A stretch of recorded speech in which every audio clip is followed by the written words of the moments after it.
यहाँ पे आके दीक्षा ली। और ठीक ऐसे ही 15 अक्टूबर को करीब 3 लाख और लोगों को उन्होंने दीक्षा दिलाई। सोचिए कितना बड़ा महान काम रहा होगा कि सिर्फ 2 दिन में करीब 8 लाख लोगों को उन्होंने बिना खून बहाए बौद्ध धर्म की दीक्षा दिलाई। तो ये वो पावन धरती है, ये वो जगह है जहाँ पर बुद्ध आए और जहाँ पर बाबा साहेब आए और बुद्ध के विचारों से प्रेरित होकर उन्होंने यहाँ पे अपनी दीक्षा ली।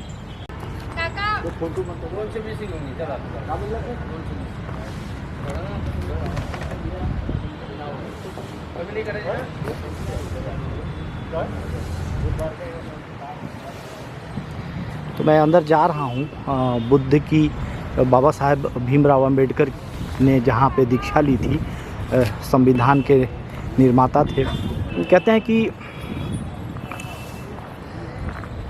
ये इनर गेट है,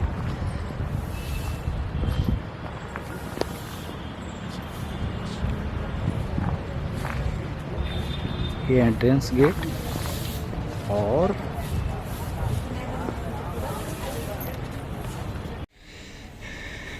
अब मैं यहाँ से धीरे धीरे अंदर घुस रहा हूँ।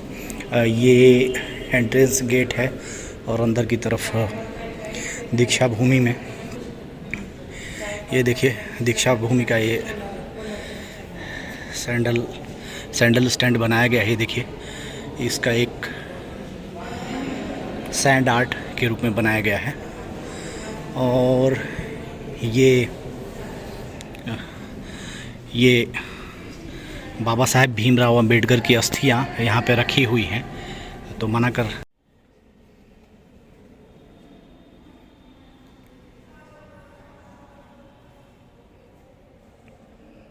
ये बाबा साहब भीमराव अंबेडकर की मूर्तियाँ, अस्थियाँ यहाँ पर रखी हुई हैं।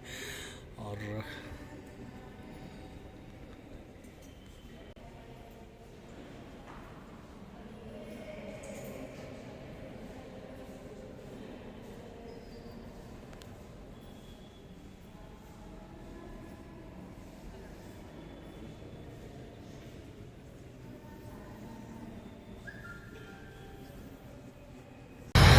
बाबा साहब की ये धरती है, नागपुर नागवंशियों की ये धरती है।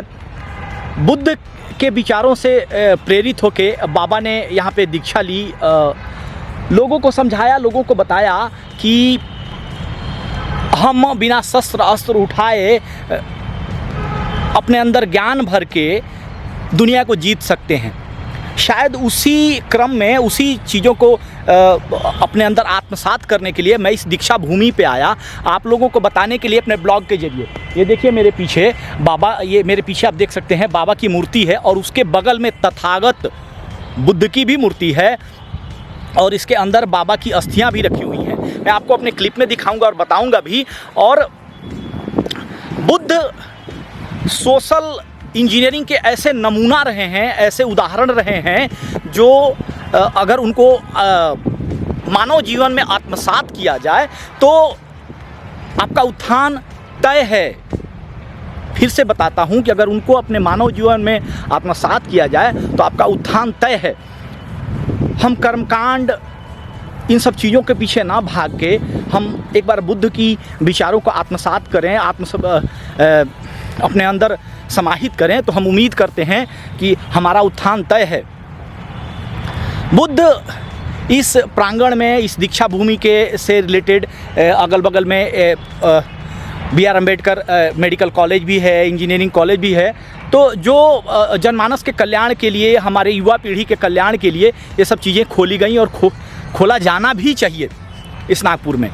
मैं आज अपने जीवन को धन्य समझ रहा हूँ, अपने आप को समर्पण कर रहा हूँ बुद्ध के प्रति कि मुझे आने का यहाँ पे सौभाग्य प्राप्त हुआ, ये देखने का सौभाग्य प्राप्त हुआ। आप लोग भी जीवन में अगर आपके पास है और जीवन में कुछ समय या कुछ पल या कुछ ज़्यादा समय बचा हुआ है तो इस बुद्ध के प्रांगण में ज़रूर आइए और एक बार इस दीक्षा भूमि में ज़रूर घूमिए और देखिए।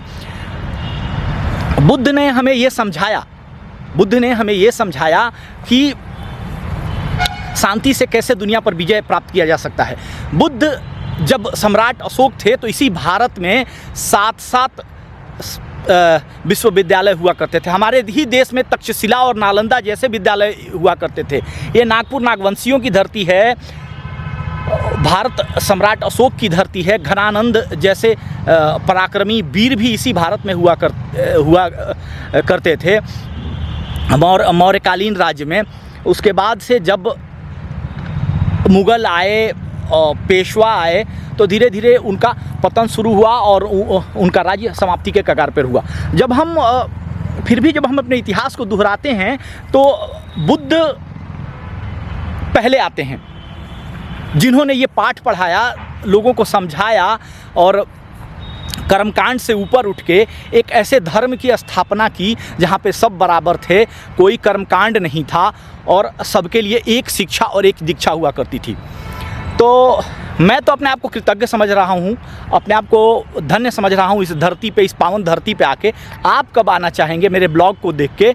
आइए, एक बार ज़रूर। बुद्ध की जो 22 प्रियम्बल थी वो मैंने वहाँ पे दिखाया था आप लोगों को अपने पहले क्लिप में। उन 22 क्लिप जो बाबा ने यहाँ पे उपदेश दिए, बिना खून बहाए बाबा ने इतने लोगों को शामिल किया,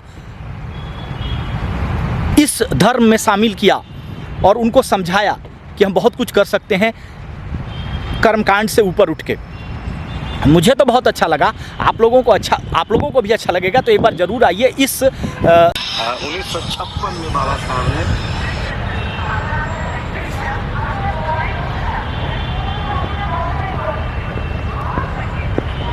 ये मैं दीक्षा भूमि नागपुर के चारों तरफ थोड़ा सा आप लोगों को दिखाने का प्रयास कर रहा हूँ, जो जहाँ पे बाबा साहब भीमराव अंबेडकर ने दीक्षा लिया था 3 लाख लोगों के साथ।